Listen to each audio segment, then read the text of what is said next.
묵도하심으로 주일 예배를 하나님께 드리시겠습니다.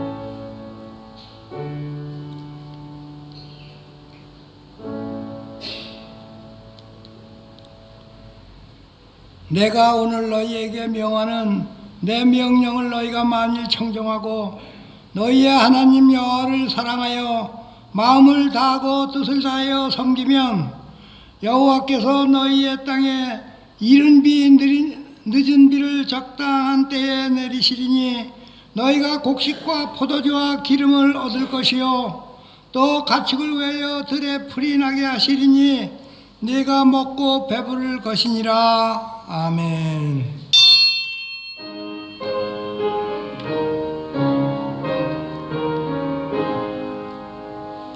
만복의 근원 하나님 온 백성 찬송 드리고 서천사여 찬송하세 찬송 성부 성자 성령 아멘. 나는 전능하신 아버지 하나님 천지의 창조주를 믿습니다. 나는 그의 유일하신 아들 우리 주 예수 그리스도를 믿습니다. 그는 성령으로 잉태되어 동정녀 마리아에서 나시고 본디오 빌라도에게 고난을 받아 십자가에 못 박혀 죽으시고 장지 사흘 만에 죽은 자 가운데서 다시 살아나셨으며 하늘에 오르시어 전능하신 아버지 하나님 우편에 앉아 계시다가 거기로부터 살아있는 자와 죽은 자를 심판하러 오십니다. 나는 성령을 믿으며 거룩한 공교회와 성도의 계제와 죄를 용서받는 것과 부활과 영생을 믿습니다. 아멘.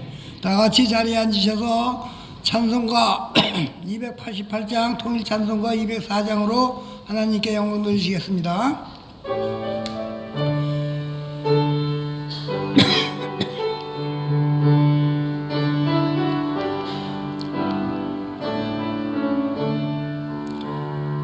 예수를 나의 구주 삼고 성령과 피로써 거듭나니 이 세상에서 내 영혼이 하늘의 영광 누리로다.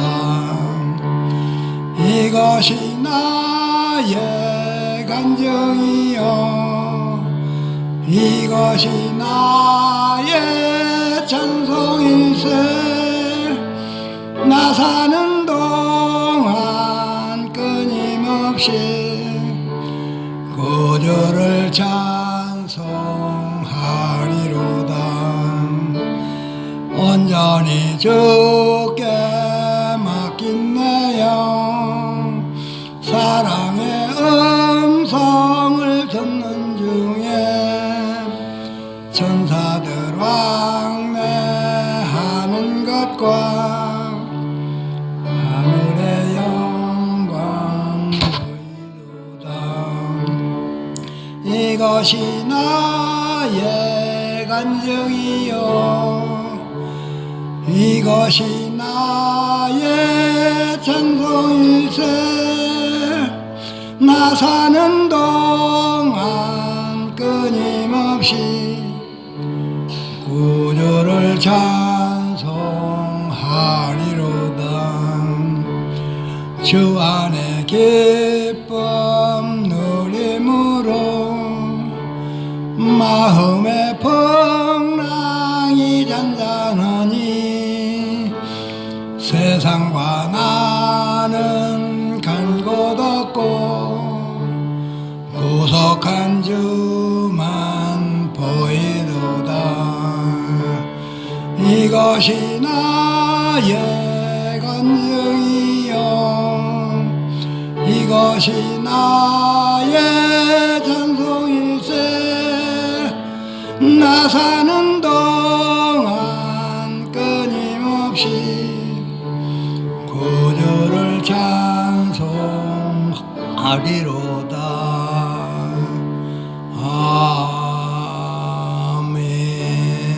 아멘. 함께 기도하시겠습니다. 자비롭고 거룩하신 하나님 아버지, 감사합니다. 성령님을 통하여 교회에 역사하시고 섭리하신 은총을 또한 감사를 드립니다. 이 시간에도 성령으로 역사하시는 주님의 임재를 깨닫고 겸손히 머리 숙여 간구합니다. 주의 영께서 우리를 떠나지 마시고 길이 함께하여 주시옵소서. 또한 저희가 미혹의 영에 이끌리고 탐욕스럽고 방작이 그지없을 때에도 고요히 찾아오신 성령의 도우심으로 멸망에서 벗어났음을 깨닫고 있습니다. 실패와 낭망으로 마음을 들 곳이 없을 때에도 의뢰의 영으로 오셔서 새 힘을 주신 성령의 역사를 지금 확신하며 고백합니다.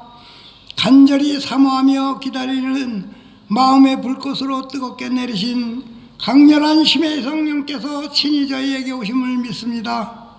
은혜의 성령이시여 고백하는 저희 심령에 임하시옵소서. 저희의 죄와 허물도 빽빽한 구름과 사라지 같이 깨끗하게 살아갈 수 있도록 성령의 불로 태워 주시옵소서. 하나님 아버지, 또한 성령의 밝은 빛으로 저희들의 심령을 채워주시다 주님의 뜻을 온전히 분별하며 세상의 악한 존재를 이기는 선한 싸움의 승리자로 삼아주시기를 원합니다. 지금 육체적으로 영적으로 또는 여러가지 문제로 고통당하는 성도들도 있습니다. 저희들의 일거수일투족을 불꽃 같은 눈동자로 지켜주시는 성령께서 각 심령마다 충만하게 임하여 주셔서 모든 고통에서 자유함을 얻게 하시고 기쁨으로 주님을 찬양하는 삶이 되게 하여 주시옵소서. 또한 간절히 간구없는 것은 이 주님의 몸된 교회가 점점 빈자리가 늘어나고 있습니다. 우리 하나님께서 부흥의 역사가 일어나게 하여 주셔서 빈자리가 없이 꽉 찬 성도들의 우렁찬 찬양과 기도로 물질로 무장하여 지교회를 넓혀나가고 부흥시켜 그들을 통하여 땅끝에서 복음을 전하고 주님의 지상명령을 준행하는 신실한 교회가 되길 간절한 마음으로 간구하며 기도드리옵나이다. 오늘도 저희 목사님 하나님의 귀한 말씀을 선포하십니다. 성령의 능력으로 붙드시고 권세 있는 말씀을 전하실 수 있도록 힘을 다하여 주시옵소서. 또한 마음과 정성을 다하여 예배를 돕는 손길들 신령한 은혜를 더하여 주셔서 수고가 기쁨이 되게 하여 주시옵소서. 예배의 시정을 우리 주님께 의탁하며 우리 구주 예수 이름 받들어 감사하고 감사하며 기도드렸사옵나이다. 아멘.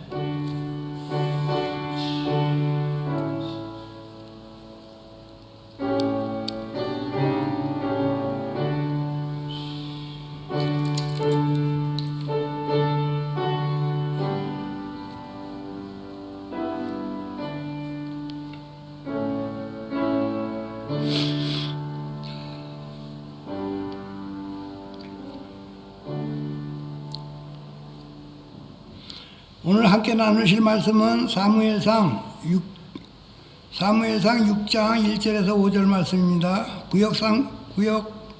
구약성경 416페이지에 있습니다. 사무엘상 6장 1절에서 5절 말씀 구약성경 416면에 있습니다. 찾으신 줄 알고 제가 봉독해 드리겠습니다.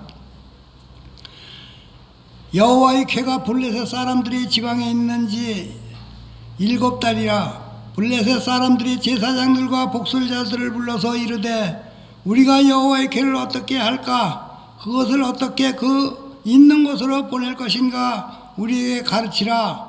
그들이 이르되 이스라엘 신이 궤를 보내려거든 거저 보내지 말고 그에게 속건제를 드려야 할지니라.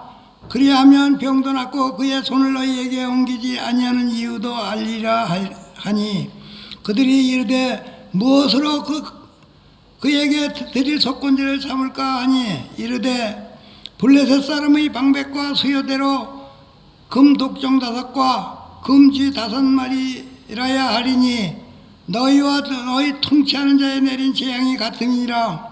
그러므로 너희는 너희의 독한 종기의 형상과 땅을 해롭게 하는 쥐의 형상을 만들어 이스라엘 신과 영광을 돌리라. 그가 혹 그의 손을 너희와 너희의 신들과 너희 땅에 가볍게 하실까 하노라. 아멘. 오늘 사무엘상 1번째 시간으로 언약궤의 개선행진이란 주제로 목사님 나와서 말씀 증거하여 주시겠습니다.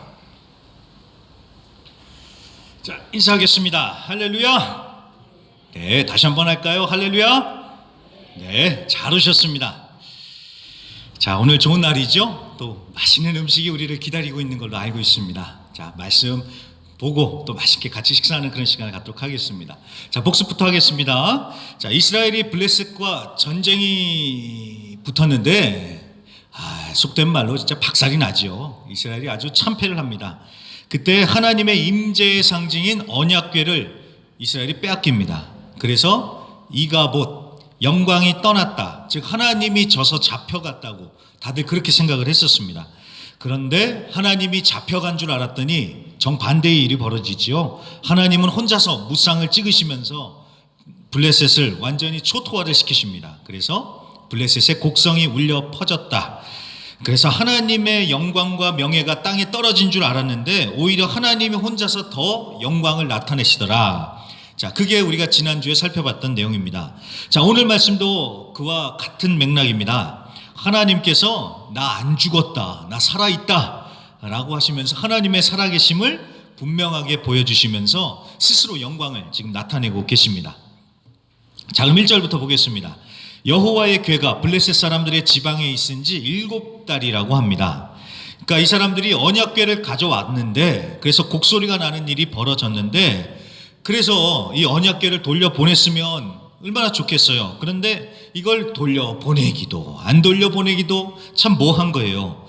왜냐하면은 자기네 신이 이스라엘 신을 이겨서 이스라엘 신을 포로로 잡아왔다고 이 소문이 지금 쫙 났는데, 이걸 그냥 돌려보내면 이 사람들이 감당 못해서 돌려보냈다고 이제 동네방네 소문이 나면서 이제 동네방네 창피를 당하는 것 아니겠습니까? 그리고 또 그렇게 얕보이면 주변 나라들이 이제 막 무시하면서 막 쳐들어오죠.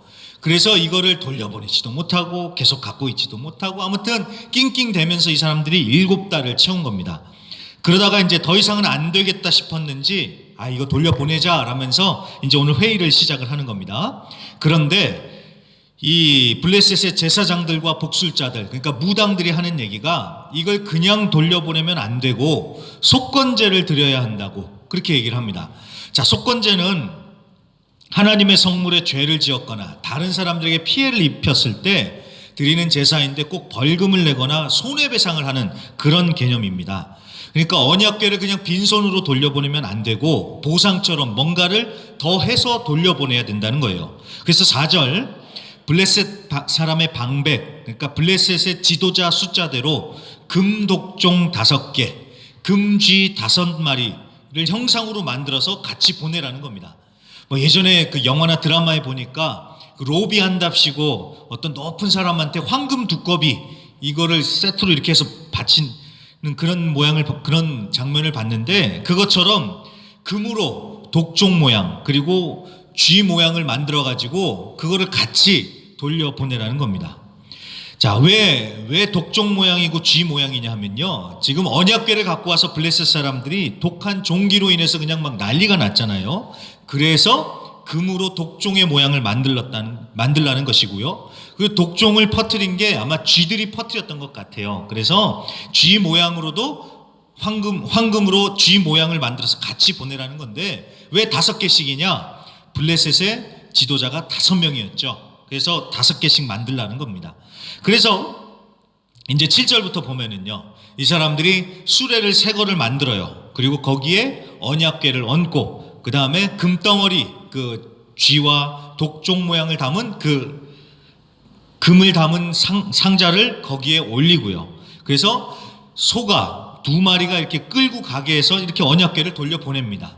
제가 주보 3페이지에 보면 그림을 넣어놨거든요. 대략 그런 모양이구나 라면서 여러분 참고를 해주시고요. 자, 아무튼 이 사람들이 지극정성으로 해서 그렇게 언약궤를 돌려보냅니다. 그만큼 이 블레셋 사람들이 아주 지금 급했다라는 겁니다. 자, 그런데 여기서요, 이 블레셋 사람들이 괘씸하게도 한 가지 테스트를 합니다. 자, 9절에 보시면요, 6장 9절에 보시면 이렇게 말씀을 하지요. 자, 보고 있다가 만일 괴가 그 본지역 길로 올라가서 벳세메스로 가면 이 큰 재앙은 그가 우리에게 내린 것이요, 그렇지 아니하면 우리를 친 것이 그의 손이 아니요 우연히 당한 것인 줄 알리라 하니라. 자, 이게 무슨 얘기냐면은, 자, 언약궤를 지금 소가 끄는 수레에 이제 이렇게 보내는데, 이 수레가 쭉 가서 벳세메스라는 곳에 그냥 쭉 가면은 이게 진짜 하나님이 한 것이고, 만약에 이 수레가 쭉 가지 않고 다시 되돌아오거나 엉뚱한 길로 가면은 이거는 하나님이 아니라 그냥 우연히 일어난 일이다. 그러니까 한번 테스트를 해보자. 이 사람들이 이런 얘기를 하는 거예요. 근데 여러분, 이 테스트에 있어서 재밌는 게 뭐냐면요, 이 수레를 끌고 가는 소 2마리가 젖나는 소라고 해요. 그러니까 젖나는 소, 젖을 내는 소, 그러니까 암소지요. 근데 젖을 나고 있다는 것은 새끼를 낳은 지가 얼마 안 됐다는 거예요. 그러니까 여러분, 이 2 소가 새끼 낳은 지도 얼마 안 되고 그러니까 얼마나 자기 새끼들이 보고 싶겠어요. 여러분, 동물들이 그렇잖아요. 동물들이 막 생각 없이 사는 것 같아도 동물들이 얼마나 모성애가 깊습니까? 그래서 자기 새끼 건드리면 짐승들도 막 난리가 나잖아요. 그러니까 이 암소들도 얼마나 자기 새끼들이 보고 싶겠습니까? 그러니 이 암소들 보고 수레를 한번 쭉 끌고 가보라, 그냥 니네들이 알아서 한번 툭 치고 너희들이 한번 가봐라 하면은 이 암소들이 어디로 가겠습니까? 저 앞에 보이는 벳세메스라는 곳으로 가겠어요? 아니면 돌아서 자기 새끼들이 있는 집으로 가겠어요? 당연히 돌아서 자기 새끼들이 있는 집으로 가겠죠. 그게 상식이잖아요. 그런데 그 상식을 깨고 암소들이 수레를 끌고 벳세메스로 쭉 가면, 야, 이건 진짜 하나님이 한 거다, 진짜 이스라엘의 여호와 하나님이 한 거다, 우리를 친 거다, 이렇게 보자라고 이 사람들이 테스트를 하는 겁니다. 자, 그래서 실제로 했더니 어떻게 됩니까? 12절, 암소들이 수레를 끌고 가기 시작을 하는데 어떻게 해요? 쭉 벳세메스로 가는 거예요. 쭉 갑니다. 울고 좌우로 치우치지 않았다고 하는데, 왜 울겠어요? 집에 놔두고 온 새끼들이 생각나니까 우는 거예요. 그럼에도 불구하고 좌우로 치우치지 않고 그대로 쭉 그 길로 벳세메스로 갔다고 하는 겁니다. 하나님이 역사를 하시는 거죠. 자, 그렇게 해서 언약궤는 이스라엘로 다시 돌아오고, 자, 블레셋 지도자들은 끝까지 쫓아가서 그거를 확인을 한 뒤에 돌아갔다라고 성경은 그렇게 말씀을 합니다. 자, 그렇게 했을 때 이스라엘이나 블레셋이나 양쪽이 결론은 똑같이 내려졌을 거예요. 하지만 느끼는 감정은 완전히 달랐을 것입니다. 언약궤를 돌려받은 이스라엘 백성들은 야, 하나님이 살아계신다 하면서 너무나도 좋아했을 것입니다. 반대로 블레셋 방백들은요, 마찬가지로 야, 여호와 하나님이 진짜 살아있구나 라고 했지만 속으로 굉장히 씁쓸해하면서 집으로 돌아갔겠지요. 자, 여기까지가 이제 오늘 사무엘상 6장 18절까지의 전체적인 내용입니다. 다시 한번 정리를 해볼까요? 블레셋이 이기고 언약궤를 빼앗아 올 때는 굉장히 좋아했습니다. 우리가 이스라엘의 신을 잡아왔다라고 하면서요. 근데 막상 와보니까 이건 포로로 잡아서 끌고 온 게 아니라 오히려 호랑이를 불러들인 격인 거예요. 그래서 언약궤가 블레셋 이곳저곳을 돌아다니면서 블레셋을 초토화를 시키면서 전국에 곡소리가 나게 하는 겁니다. 자, 설마 이스라엘 신이 뿔이 나서 그렇게 한 걸까 했는데 그게 맞았다는 걸, 이스라엘의 여호와 하나님이 했다는 걸 이스라엘들이 이제 직접 확인을 하게 된 거지요. 자, 그렇게 해서 빼앗겼던 언약궤가 다시 이스라엘로 돌아왔는데, 이거는 뭐 완전히 설교 제목처럼 개선 행진이나 다름이 없습니다. 다 이기고 그냥 새 차 탁 타고 아주 금의 환영을 하는 것처럼, 또 게다가 금덩어리 10개나 전리품으로 챙겨서 돌아오는 그런 형국이 된 겁니다. 자, 이걸 통해서 우리가 무엇을 배웁니까? 여러분, 하나님은 살아계신다는 사실을 우리가 분명히 이 말씀을 통해서 배웁니다. 그리고 둘째로, 하나님의 영광은 우리가 어떻게 해서 되는 게 아니다라는 것을 우리가 이 말씀을 통해서 철저하게 깨닫습니다. 뭘 배운다고요? 첫째, 하나님은 살아계신다. 하나님이 살아계셔서 혼자서 이렇게 다 하고 다니시잖아요. 그 다음 두 번째, 하나님의 영광은 우리가 뭐 어떻게 해서 되는 게 아니라는 거예요. 자, 이스라엘 백성들은 한 게 하나도 없어요. 이 사람들은 패배한 후에 그저 그냥 무기력하게 정말 저기에 그냥 찌그러져 있었어요. 그런데 하나님은 혼자서 블레셋을 휘젓고 다니시면서 스스로 영광을 나타내십니다. 내가 여호와 하나님이다라고 하면서요. 그래서 결국은 재밌는 게 무엇입니까? 블레셋 사람들에게도 하나님이 영광을 받으세요. 우리가 읽었던 오늘 본문 말씀 5절에 보세요. 그러므로 너희는 너희의 독한 종기의 형상과 땅을 해롭게 하는 쥐의 형상을 만들어 뭐라고 합니까? 이스라엘 신께 영광을 돌려라. 결국은 블레셋 사람들이 하나님께 영광을 돌리더라는 거예요. 그러니까 여러분, 이스라엘이 졌다고, 언약궤 빼앗겼다고 하나님의 명예가 실추가 되고 하나님의 영광이 사라지는 게 아니더라는 겁니다. 그런 것들과 상관없이 하나님은 스스로 영광을 나타내시고 하나님을 믿지 않는 족속들에게도 영광을 받으시더라는 거예요. 여러분, 이거는 지금도 마찬가지입니다. 내가 잘 되고 안 되고 이것과 상관없이 하나님은 항상 영광을 나타내시는 분이십니다. 이건 교회도 마찬가지입니다. 교회에 사람이 얼마나 모이고 재정이 얼마나 되는지 이런 거 여러분, 하나님의 영광하고는 하나 상관이 없다는 거예요. 오히려 그런 것들이 하나님의 영광을 가릴 때가 더 많죠. 하나님의 영광을 위해서다라고 하면서 결국은 자기 영광으로 훔쳐가는 일이 얼마나 많습니까? 제가요, 지난번에 콜롬비아에 갔었을 적에 소금 성당이라는 곳을 한번 가봤습니다. 콜롬비아의 그 외곽 지역에, 그 보고타 외곽 지역에 소금 성당이라고 있더라고요. 이게 소금 광산인데 그 안에다가 아주 큰 성당을 만든 거예요. 근데 스케일이 정말 어마어마합니다. 근데 거기만이 아니라 이 남미들에 보면은, 남미의 나라들에 보면은 큰 성당들이 굉장히 많습니다. 근데 남미만 많을까요? 저 유럽에는 그런 큰 성당들이 더 많죠. 중세에 지어진 거대한 성당들이 정말 많습니다. 그래서 여행도 많이 가잖아요. 근데 저는요, 그런 성당들을 보면서요, 이 감탄보다는 한숨이 더 나오더라고요. 한숨이요. 아니, 이 큰 걸 짓기 위해서 얼마나 많은 사람들이 희생이 됐을까? 저는 그런 생각이 들더라고요. 물론 하나님의 영광을 위해서 이렇게 크고 웅장하게 지었겠다, 이 사람들은 그렇게 생각하고 지었겠죠. 그런데 결국은 어떤 열매를 맺어요? 결국은 교회와 종교 지도자들의 과시, 자기 만족, 즉 자기 영광이 돼버렸잖아요. 네. 하나님의 영광, 무슨 하나님의 영광, 자기의 영광이 인간의 영광이 돼버리고 마는 그런 일이 벌어지죠. 여러분, 그게 바로 바벨탑입니다. 바벨탑. 하늘에까지 닿아서 우리의 이름을 내자, 네, 내 영광을 드높이자, 이거예요, 이거. 그러니까 여러분, 하나님의 영광인가 내 영광인가 정말 잘 생각해야 됩니다. 우리가 다 하나님의 은혜예요 라고 말은 그렇게 하면서 자기 자랑하는 경우 정말 많죠. 나는 분명히 하나님의 이름을 높인다고 하는데 자기 자랑하는 사람이 그렇게 자기 자신한테 속습니다. 정말 정신 바짝 차려야 됩니다. 그리고 우리가 겸손해야 됩니다. 내가 하나님을 위해서 뭘 하겠다? 아닙니다. 여러분, 우리를 구원해 주신 것만도 감사한데 하나님의 일에 끼워 주셔서 감사합니다 라면서 우리가 이 겸손의 마음으로 모든 걸 해야 됩니다.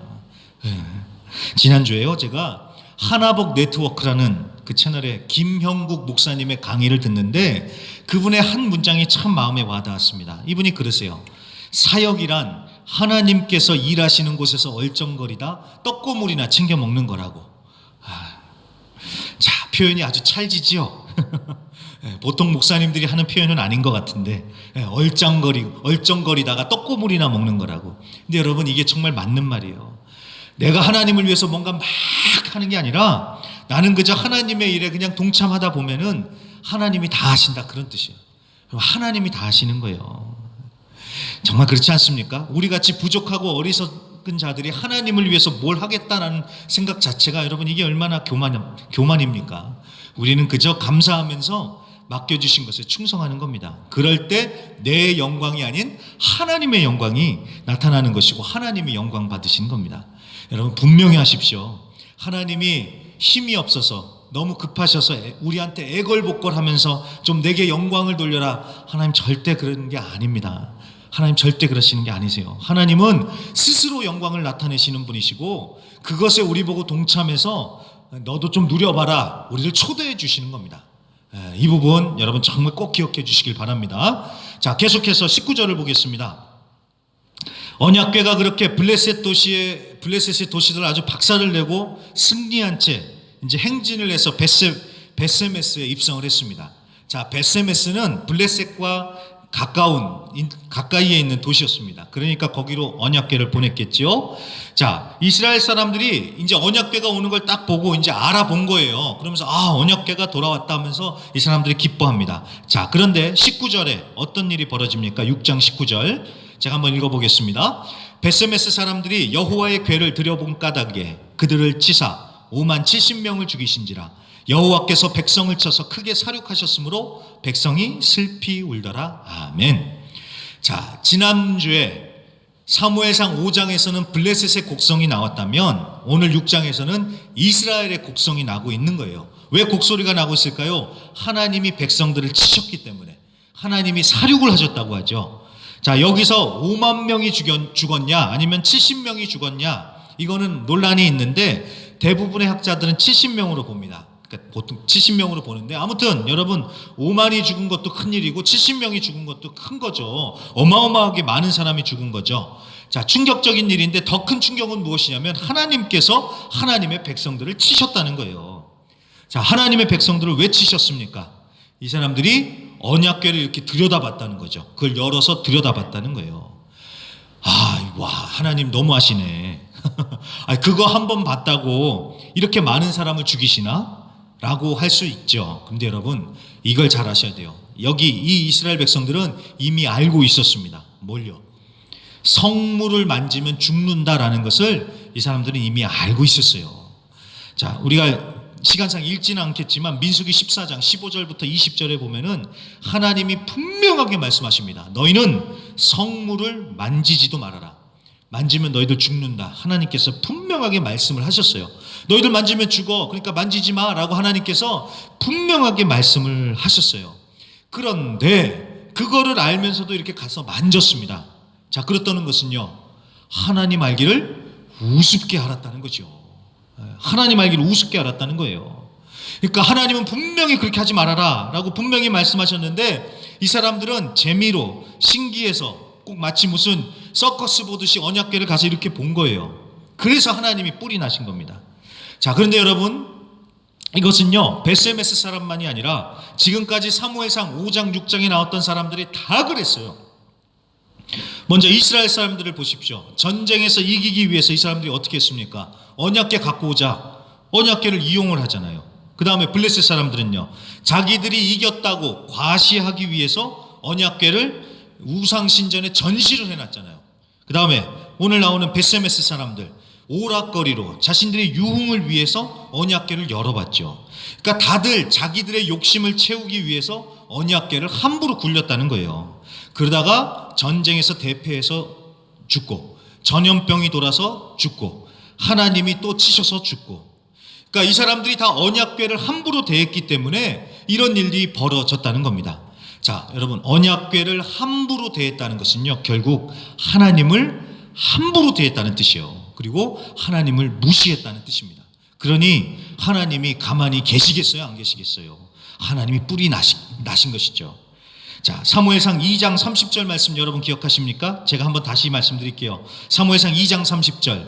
나를 존중히 여기는 자를 내가 존중히 여기고 나를 멸시하는 자를 내가 경멸하리라. 하나님을 존중하면 하나님도 우리를 존중해 주시겠다는 거예요. 반대로 하나님을 멸시하고 무시하는 자를 하나님도 그냥 그걸 두지 않고 경멸하신다고 분명히 말씀하시죠. 자, 베세메스 사람들이 만약에 하나님을 존중했다면 함부로 언약궤를 열어보지 않았겠죠. 오히려 두렵고 떨림으로 언약궤에 가까이 가지도 못했을 거예요. 아니, 하나님이 여기에 계신다는데 어떻게 거기에 가겠습니까? 하나님이 계신다는데 감히 얼굴도 못 들죠. 여러분, 이게 바로, 여러분 꼭 기억해 주세요. 이게 바로 성경에서 강조하는 하나님을 향한 경외입니다. 경외요. 경외심. 경외라는 것은 두려워한다는 뜻입니다. 하나님을 경외한다는 것은 하나님을 두려워한다는 거예요. 근데 여러분 정말 그래요. 여러분 하나님 앞에 선다는 게 얼마나 두려운 일인지 모릅니다. 우리가 경외심을 회복해야 됩니다.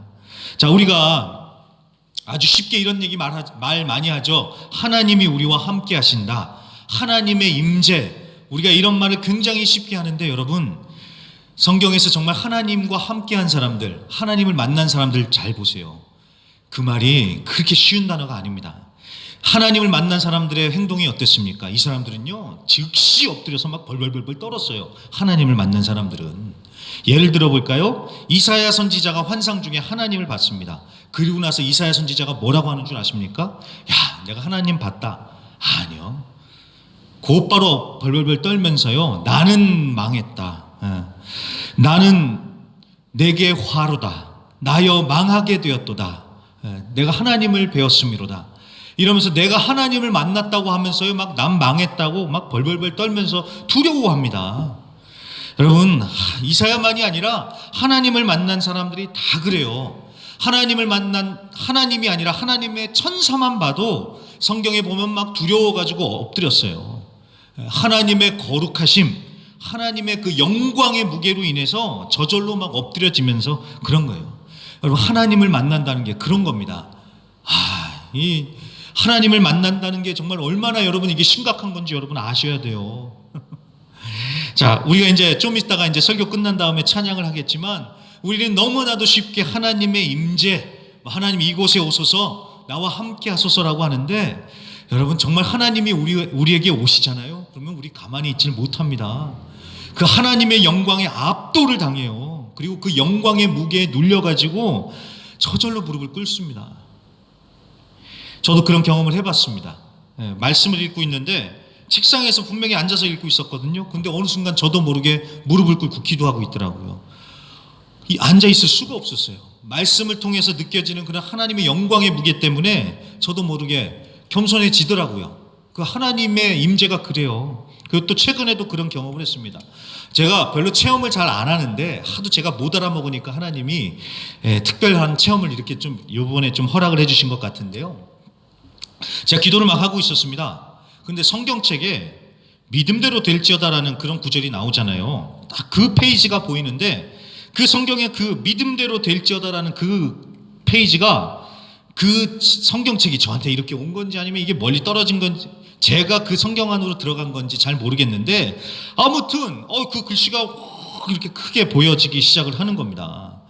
그래서 처음에는요, 제가 이게 뭔가 싶었어요. 그래서 이 말씀을 주신 거 보니까 뭐든지 구하라나 보다. 그래가지고 제가 막 믿음을 가지고 막 구했습니다.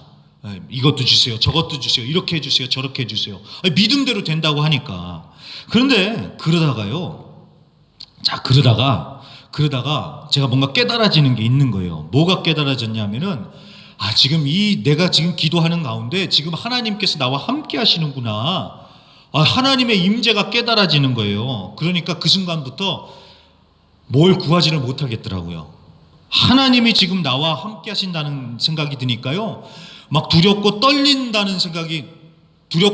마음에 뭘 못 구하겠어요. 그래가지고 제가 그때 그걸 느끼기 전까지는 하나님께 되게 많이 뭔가 구한 것 같아요. 근데 그 하나님의 임재를 느끼고 나서는 아무것도 기억이 안 나요.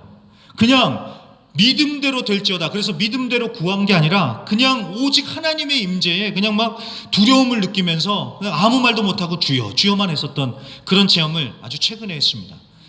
제가 나중에 얼마나 후회했는데요. 좀 적어 놓을 걸, 구한 거. 그래서 하나님이 믿음대로 될지어다라고 했는데. 근데 여러분, 하나님의 임재라는 게 그런 거예요. 자, 이거는 저의 개인적인 체험이니까 뭐 그러려니 하시면서 들으시고요. 아무튼 요점은 이겁니다. 하나님의 임재라는 게 여러분 얼마나 두렵고 떨린 것인지를 우리가 분명히 알아야 한다는 거예요. 여러분, 하나님은 우리가 막 함부로 막 대하고 어떻게 쉽게 할 수 있는 분이 아니십니다. 정말 이 예배 때 하나님이 우리와 함께 하신다라고 생각을 해보세요, 여러분. 우리가 그냥 막 예배 드릴 수 있겠습니까? 아니죠. 하나님의 임재가 그렇게 두렵고 떨린 겁니다. 자, 그렇다고 해서 뭐 하나님을 막 공포스럽게 막 이렇게 멀리 이러라는 건 아니죠. 그런데 하나님을 향한 그 경외심을 우리가 회복해야 된다는 거예요. 우리도 그렇잖아요. 친한 사람 있으면 막 친하다고 해서 막대하진 않잖아요. 선을 지키듯이 하나님 좋으신 분이시고 사랑이시라는 건 우리가 다 알아요. 그렇다고 해서 하나님을 무시하고 막 대할 게 아니라 정말 경외하고 두렵고 떨림으로 그 하나님 앞에 서야죠. 자, 말씀을 정리합니다. 하나님은 스스로 영광을 나타내시는 분이십니다. 사무엘상 5장과 6장은 그거를 증거하는 이야기입니다. 살아계신 하나님, 감출 수 없는 하나님의 영광, 그런 하나님을 중히 여기고 경외해야 된다는 것을 하나님이 계속 가르쳐 주시는 거예요. 자, 여러분, 하나님이 우리에게 뭔가 특별한 걸 바라지 않으세요. 너 정말 열심히 해서 네 능력으로 하나님의 영광을 나타내라? 아니요. 하나님을 경외해라. 하나님을 중히 여겨라. 하나님이 그 태도를 보시는 거예요. 태도. 제가 전에도 말씀드렸듯이요, 여러분, 인생은 능력이 아니라 태도로 결정이 됩니다.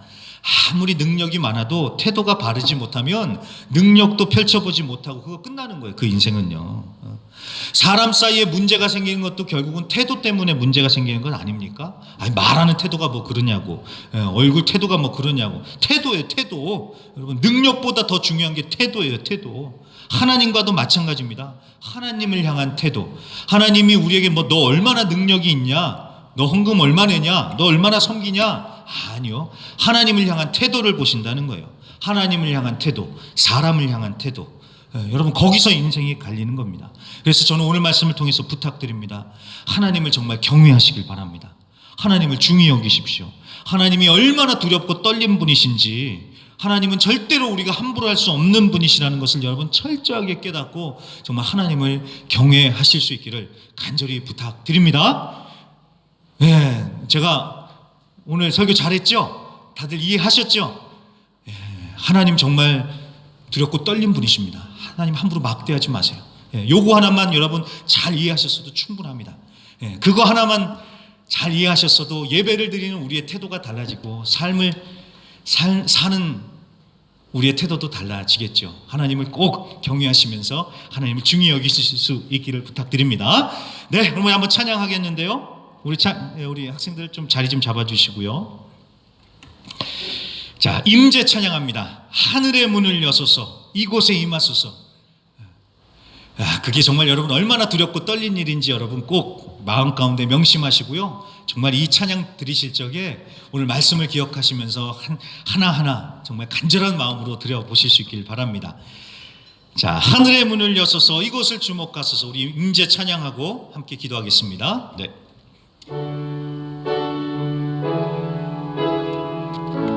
하늘의 문을 여서서 찬양합니다. 하늘의 문을 여소서, 이곳을 주목하소서. 주를 향한 노래가 꺼지지 않으니 하늘을 열고 보소서. 이곳에 임재하소서, 이곳에 임재하소서. 주님을 기다립니다.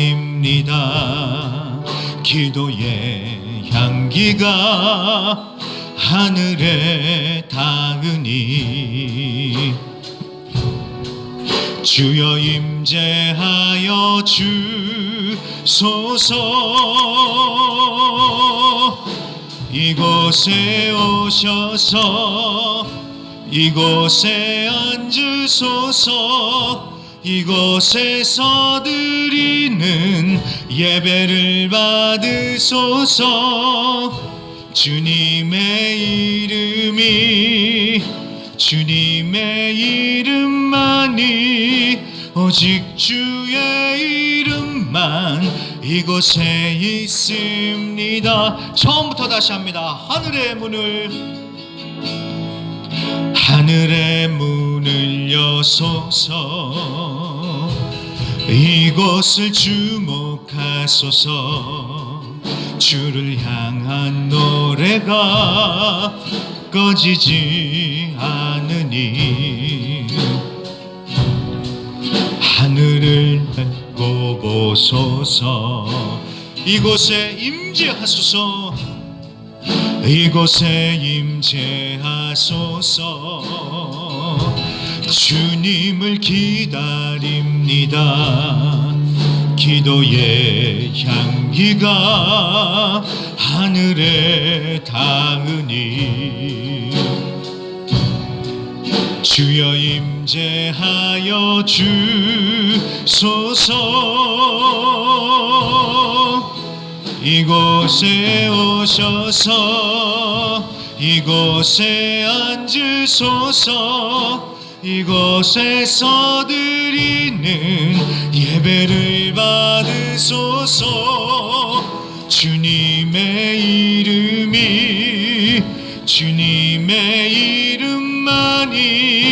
오직 주의 이름만 이곳에 이곳에 오소서 이곳에 오셔서 이곳에 앉으소서 이곳에서 드리는 예배를 받으소서 주님의 이름만이 오직 주의 이름만 이곳에 한 번 더 고백합니다. 이곳에 오셔서 이곳에 앉으소서 이곳에서 드리는 예배를 받으소서 주님의 이름만이 오직 주의 이름만 이곳에 있습니다. 아멘. 우리 시간 다같이 한번 합심으로 기도하실 적에 오늘 말씀처럼 여러분 하나님은 스스로 영광을 나타내시는 분이십니다. 내가 막 어떻게 해가지고 하나님의 영광을 나타낸다? 아니요. 하나님은 스스로 영광을 나타내시는 분이시고 그저 우리를 초대해 주시면서 너도 동참해라. 하나님 그렇게 말씀하시는 겁니다. 그렇기 때문에 내가 어떻게 해서 아니라 정말 하나님 앞에 겸손한 마음으로 하나님 그저 감사합니다라면서 하나님과 함께하는 자들 되게 해달라고 그 겸손한 마음 하나님 우리에게 허락하여 주시옵시고 무엇보다도 하나님을 중히 여기는 자를 중히 여기신다고 하나님을 경외함을 하나님 회복시켜 주시옵소서. 그래서 하나님을 너무 쉽게 생각하면서 하나님 함부로 막 대할 것이 아니라 하나님을 향한 그 두렵고 떨림 그 경외함을 회복시켜 주셔서 온전히 하나님 앞에서 경배하고 경외하는 자들 되게 하여 주시옵소서. 우리 다 같이 주여 한번 힘차게 외치시고 말씀을 기억하며 기도하겠습니다. 주여! 할렐루야. 하나님 아버지 감사합니다. 영광의 주님 스스로 영광을 나타내시는 그 주님 앞에 그저 두 손 들고 서서 그 영광의 주님을 찬양하며 그 주님 앞에 항복하는 자들 되게 하소서. 내가 하나님의 영광을 위하여서 어떻게 해야 된다는 정말로 그런 교만한 마음 꺾어주시고 정말 겸손히 주님 앞에 엎드려서 그 크신 주님 정말 경외하는 심정으로 경외하는 마음으로 온전히 주님께만 영광 올려드리고 하나님께 영광 올려드리는 자들 되게 하여 주시옵소서. 내가 무엇이 간데 하나님의 영광을 위해서 내가 무엇을 할 수 있겠습니까? 철저히 낮아지고 겸손한 자 되어서 하나님 그저 하나님의 영광을 찬양하며 하나님의 영광에 하나님 그저 하나님 나가는 되게 하소서. 아버지요 그리고 하나님을 하나님을 향한 그 경외함이 회복되어지게 하여 주시옵소서. 하나님은 하나님을 중히 여기는 자를 중히 여기시고 하나님을 경멸하는 자 경멸하신다고 하나님 분명하게 말씀하셨는데, 그 말씀을 마음 가운데 새기고 하나님을 중히 여기고 하나님을 존중하며 하나님께 존중받는 자 우리 모든 성도님들 되게 하여 주시옵소서. 하나님을 향한 경외함, 좋으신 하나님, 사랑의 하나님이지만 절대로 우리가 쉽게 막 굴리는 하나님이 아니라는 사실을 우리가 분명하게 기억하소서.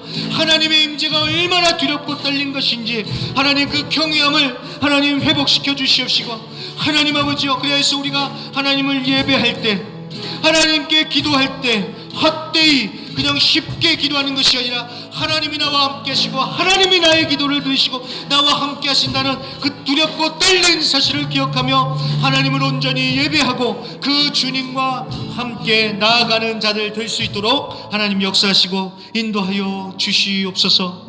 감사와 영광을 주님께 올려드리며 예수님의 이름으로 간절히 기도합니다.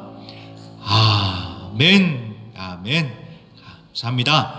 자, 우리 옆 사람에게 이렇게 한번 선포할까요? 하나님을 중히 여깁시다. 이렇게 한번 선포해 주시기 바랍니다. 옆에 계신 분께요, 하나님을 중히 여깁시다.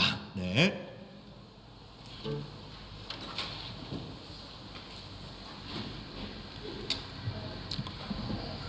광고 말씀 보시겠습니다. 예배에 오신 모든 분들을 주님의 이름으로 환영하며 항상 서로의 안전과 건강을 위해 만전을 기해 주시기 바랍니다. 헌금은 헌금 안내석에 헌금통에 넣어 주시기 바라고요. 오늘 26일부터 썸머타임이 해제됐습니다. 1시간이 늦어지니 참고하시기 바랍니다. 퀴티 안내, 비전 퀴티를 사용해서 매일 말씀 묵상을 심써주시고, 온라인 실시간 묵상은 월요일부터 토요일까지 오전 8시 30분 교회 유튜브 채널을 참고해 주시기 바랍니다.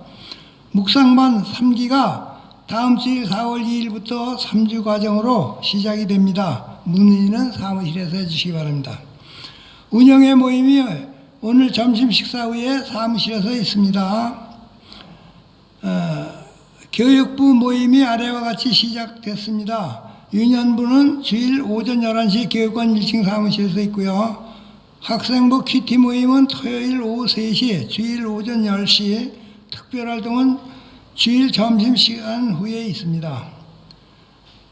오늘은 한정혜 집사님께서 생신을 맞이하여 오늘 점심 식사를 공개해 주셨습니다. 지교회 소식입니다. 지교회 어린이들에게 부활절 달걀을 선물하려고 합니다. 4월 8일 달걀을 기증하시거나 직접 참여하시기를 원하시는 분은 사무실로 문의해 주시기 바랍니다. 부활절 연합 새벽 예배가 코로나 이후 3년 만에 재개되는 부활절 연합 새벽 예배가 4월 9일 주일날 오전 5시 연합교회에서 있습니다.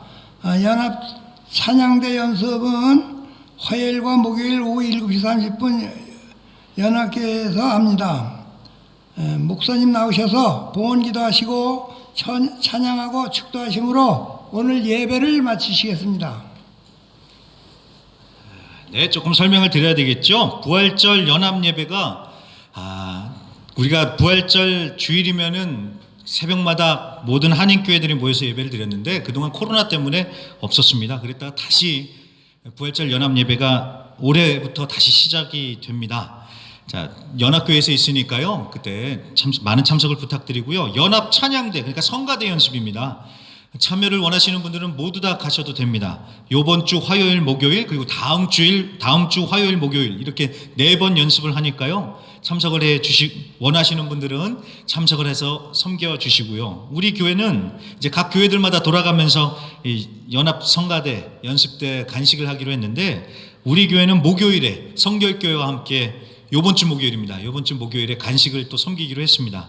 그러니까 이 부활절 연합 새벽 예배 찬양대 연습 많이 참고를 해 주시고요. 그리고 7번에 부활절 달걀을 이제 우리 지교회 어린이들한테 선물을 하려고 하는데요. 이거는 그쵸, 교회 돈으로 그냥 사도 되기는 해요. 근데 이렇게 굳이 광고를 하는 이유는 우리 성도님들께서 좀 한번 직접적으로 선교에 동참해 보시라는 그런 의미로 이렇게 광고를 내는 겁니다. 그러니까 여러분들 정말 마음에 와닿는 대로요. 뭐 하나도 좋고 두 개도 괜찮습니다. 직접 선교에 동참하시라는 그런 의미로 광고를 냈으니까요. 여러분 기도하시면서 정말 마음에 다 오시면요. 또 목사님 눈치 보여서 한다 그러지 마시고요. 왜 목사 눈치를 봐요? 하나님을 보셔야지. 그러니까 마음에 되시는 대로 하시면 되는 거니까 이 부분은 각자 알아서 그런 식으로 이제 생각을 해주시면 감사하겠습니다.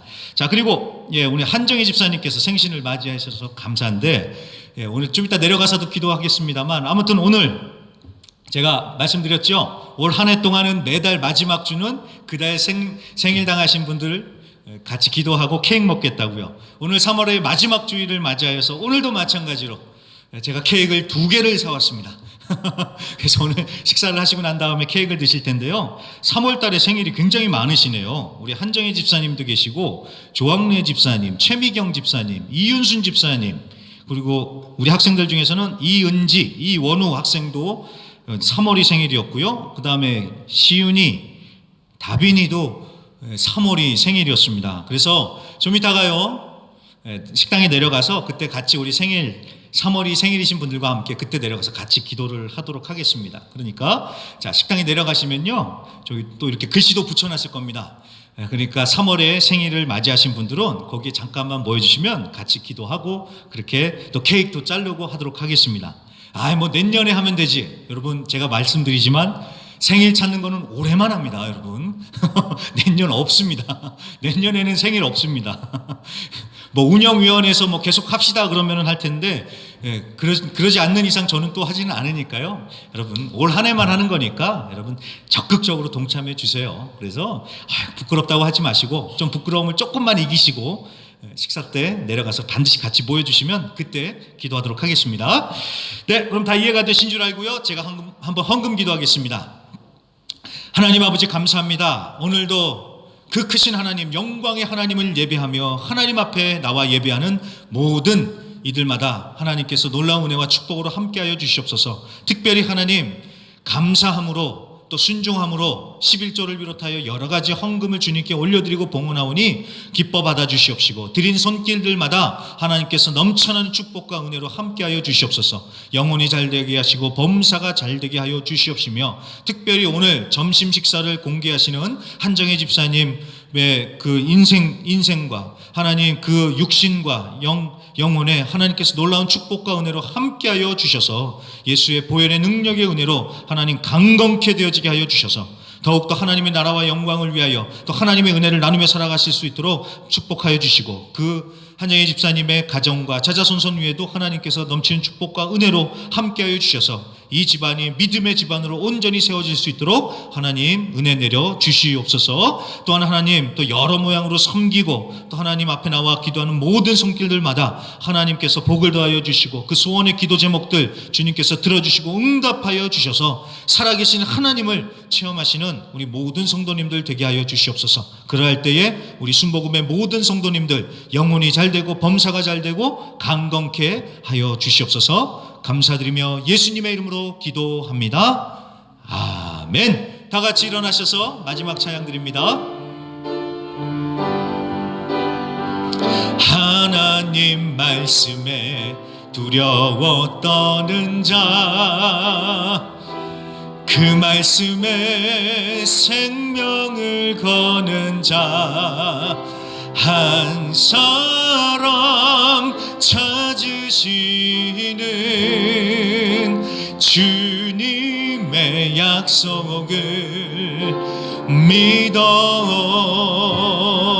하나님 말씀에 운명을 거는 자 순종하며 주 따라가는 자 영원한 하나님 나라 이뤄갈 주의 교회여 일어나라. 아멘. 이제는 우리 주 예수 그리스도의 은혜와 아버지 하나님의 극진하신 사랑과 보혜사 성령님의 내주 충만 위로하심의 역사가 하나님을 경외하며 하나님을 중히 여기기로 결단하는 모든 성도님들 위해 이제로부터 영원까지 함께 있을지어다. 아멘.